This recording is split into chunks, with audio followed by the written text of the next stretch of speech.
श्री जवाहरलाल नेहरू। पंडित जवाहरलाल नेहरू का जन्म 14 नवंबर 1889 को इलाहाबाद में हुआ था। उन्होंने अपनी प्रारंभिक शिक्षा अपने घर पर निजी शिक्षकों से प्राप्त की। 15 साल की उम्र में वे इंग्लैंड चले गए और हैरो में 2 साल रहने के बाद उन्होंने कैम्ब्रिज विश्वविद्यालय में प्रवेश लिया, जहां से उन्होंने प्राकृतिक विज्ञान में स्नातक की डिग्री प्राप्त की। 1912 में भारत लौटने के बाद वे सीधे राजनीति से जुड़ गए। यहां तक कि छात्र जीवन के दौरान भी वे विदेशी हुकूमत के अधीन देशों के स्वतंत्रता संघर्ष में रुचि रखते थे।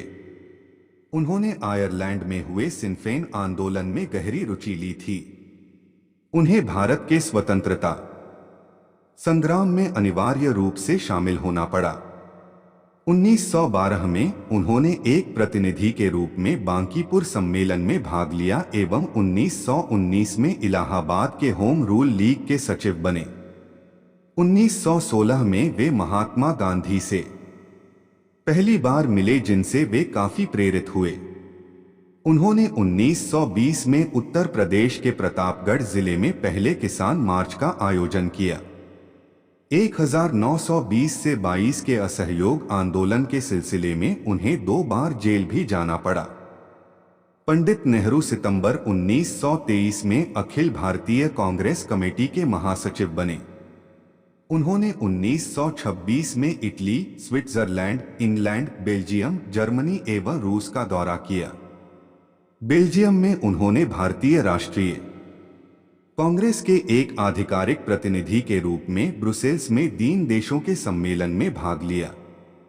उन्होंने 1927 में मॉस्को में अक्टूबर समाजवादी क्रांति की 10वीं वर्षगांठ समारोह में भाग लिया।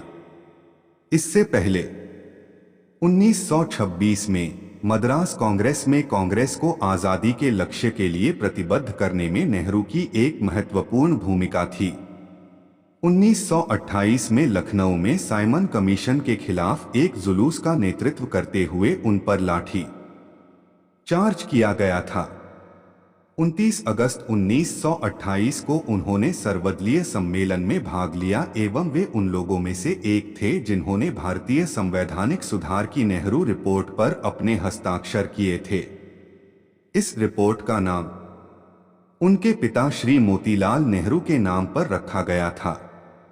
उसी वर्ष उन्होंने भारतीय स्वतंत्रता लीग की स्थापना की एवं इसके महासचिव बने। इस लीग का मूल उद्देश्य भारत को ब्रिटिश साम्राज्य से पूर्णतः अलग करना था। 1929 में पंडित नेहरू भारतीय राष्ट्रीय सम्मेलन के लाहौर सत्र के अध्यक्ष चुने गए, जिसका मुख्य लक्ष्य देश के लिए पूर्ण स्वतंत्रता प्राप्त करना था।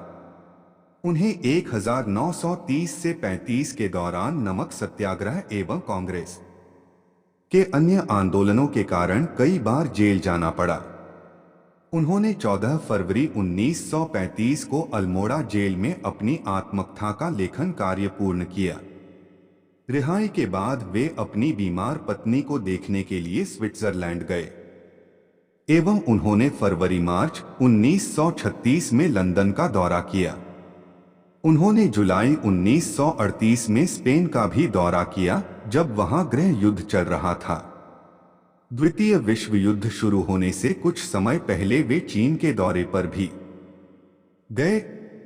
पंडित नेहरू ने भारत को युद्ध में भाग लेने के लिए मजबूर करने का विरोध करते हुए व्यक्तिगत सत्याग्रह किया, जिसके कारण 31 अक्टूबर 1940 को उन्हें गिरफ्तार कर लिया गया।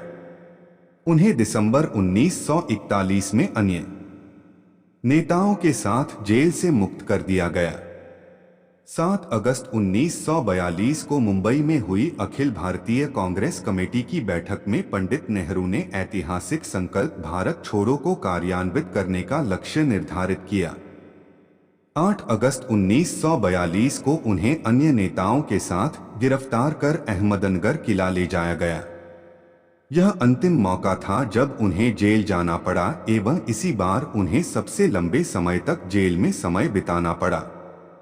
अपने पूर्ण जीवन में वे 9 बार जेल गए। जनवरी 1945 में अपनी रिहाई के बाद उन्होंने राजद्रोह का आरोप झेल रहे आईएनए के अधिकारियों एवं व्यक्तियों का कानूनी बचाव किया। मार्च 1946 में पंडित नेहरू ने दक्षिण पूर्व एशिया का दौरा किया। 6 जुलाई 1946 को वे चौथी बार कांग्रेस के अध्यक्ष चुने गए एवं फिर 1951 से 1954 तक 3 और बार वे इस पद के लिए चुने गए।